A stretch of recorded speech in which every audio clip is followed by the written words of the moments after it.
Hey Rebel Rouser, I'm Alan Voivod and this is Star Wars 7x7, your daily dose of Star Wars joy, and thank you so much for joining me for it. So the funny thing about the Empire Magazine oral history of Grogu that makes up the second of 3 parts of its 20-page Mandalorian Spectacular is that it covers stuff that isn't actually covered in the Art of the Mandalorian from season 1. I found that to be particularly surprising. When I went back and looked at all of the discussion about the development of Grogu, it's very much from the concept art perspective and bringing that to life. But it isn't about the storytelling aspect of Grogu and how that character came to be. But naturally, there have been endless interviews with Jon Favreau and Dave Filoni.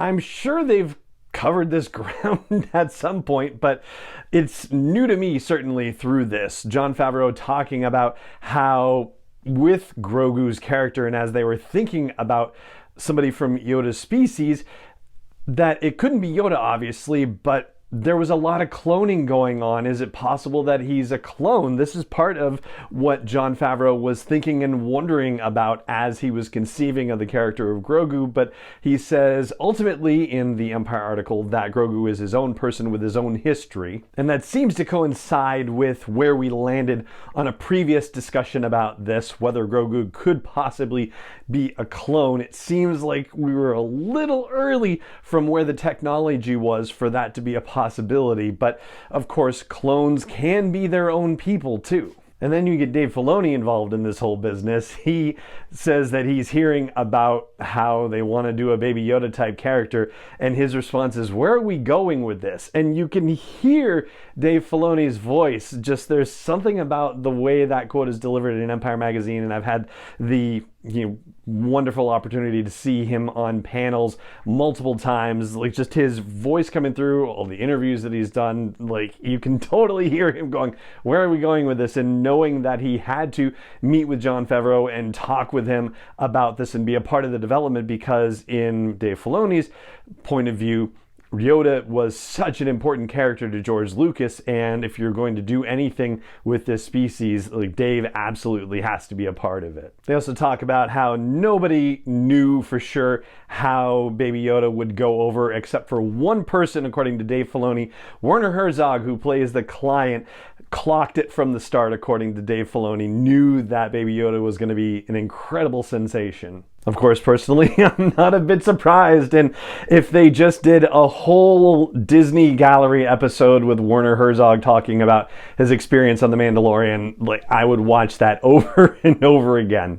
Alright, so another great snippet from that article is how Rick Famuyiwa, who is a director for the show and who is now moving on into producing work in addition to directing for the series, talked to the puppeteers as if they were the actors. And what a brilliant way of thinking about things. Like, he has to instruct them the same way that he would have to instruct an actor in a scene, because they are in effect the people who are acting on behalf of Baby Yoda, who, as it's described, has a giant sensor pack and an umbilical tether that has to be managed when the puppet is actually moving around. So they talk about the scene in the final episode where the Mandalorian is handing off Grogu to Luke Skywalker, and it's a practical puppet that's getting handed off, but it's also, somebody who's like on the floor out of the shot, who's kind of scooching with all of this equipment. It's just so funny to think about. And as far as anything related specifically to season 3 of The Mandalorian goes, well, Rick Famuyiwa again is the guy who has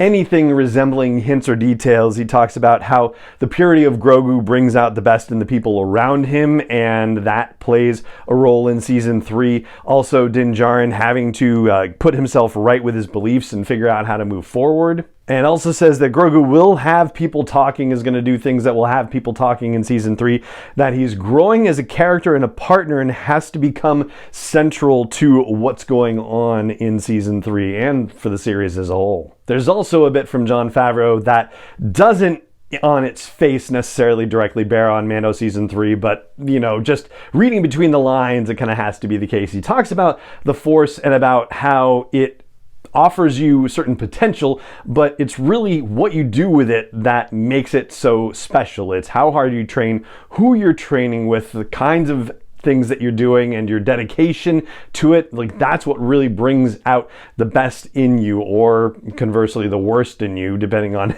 how you go about things.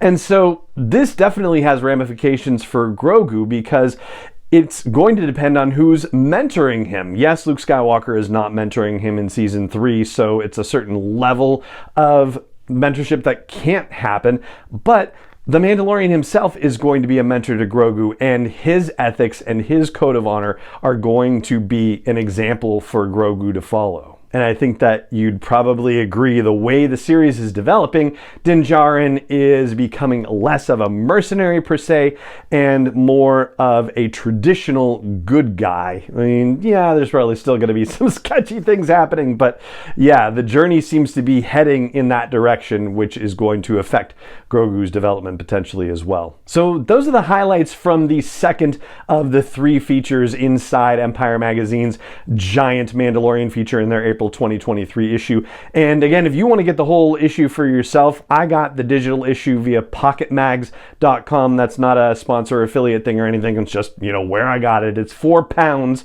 which is, pretty good since it's a British magazine. So what, $5-ish? Yeah, somewhere around there. Anyway, so if you want to check it out, that's where I was able to get a digital copy from. It's worked out pretty well for me. Hope it does for you too.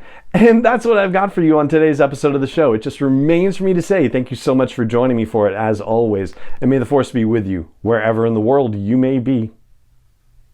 Star Wars 7x7 is not endorsed or sponsored yet by Lucasfilm Limited, Disney, or 20th Century Fox, and is intended for entertainment and information purposes only. Star Wars, the Star Wars logo, all names and pictures of Star Wars characters, vehicles, and any other Star Wars related items are registered trademarks and/or copyrights of Lucasfilm Limited, or their respective trademark and copyright holders. May the Force be with them. All original content is copyright 2021 by Star Wars 7x7. We hope you love it.